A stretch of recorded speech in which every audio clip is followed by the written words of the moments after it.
যে আমরা নাকি আওয়ামী লীগকে পুনর্বাসন করতে চাই। আচ্ছা ভাবেন একবার, যেই দলটা, যে দলের সরকারটা সবচেয়ে বেশি নির্যাতন করেছে বিএনপিকে, সবচেয়ে বেশি বিএনপি নেতা কর্মীকে গুম করেছে, খুন করেছে,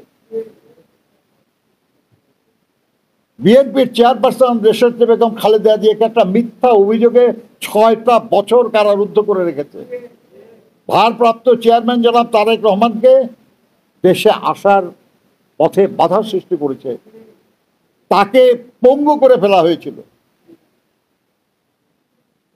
তার ভাই মালয়েশিয়ায় প্র্যাকটিক্যালি বিনা চিকিৎসায় মারা গেছে, মাকে বা ভাইকে শেষবার দেখতে পারে নাই, তার জানাজাতেও তারেক সাহেব আসতে পারে নাই।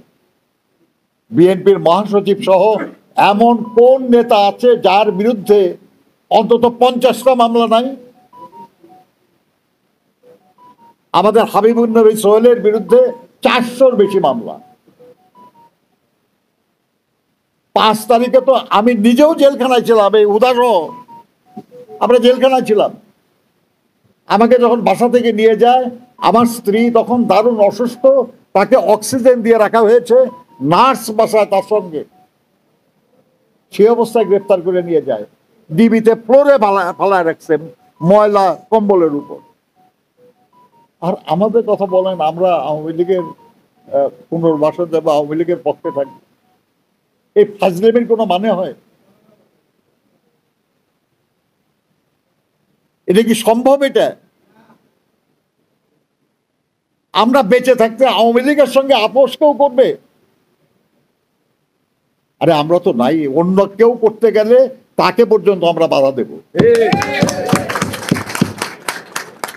এইসব ফাজলামি করার কোনো মানে হয় না। আমাদের আছে কিছু কিছু লোক নিজেদের বুদ্ধিমান দাবি করেন, কিন্তু তাদের বুদ্ধি কারো পক্ষে বা কারো বিপক্ষে যখন যায় তখন আর বুদ্ধিমান সঠিক থাকে না।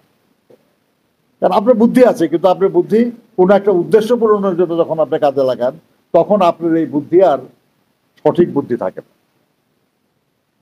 আল্লাহ যাদেরকে বুদ্ধি দিচ্ছে তাদের উচিত বুদ্ধিটা সঠিক পথে কাজে লাগানো, কারো পক্ষে বা কারো বিপক্ষে না।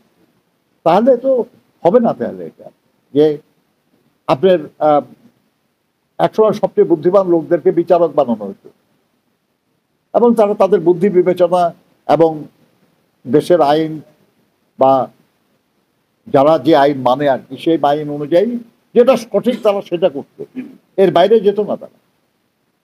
আমরা মনে করি যাদের বুদ্ধি বিবেচনা আছে বলে দাবি করেন, তারা কারো পক্ষে বিপক্ষে না, সঠিক কথাটা বলে। বন্ধুরা আমার, তার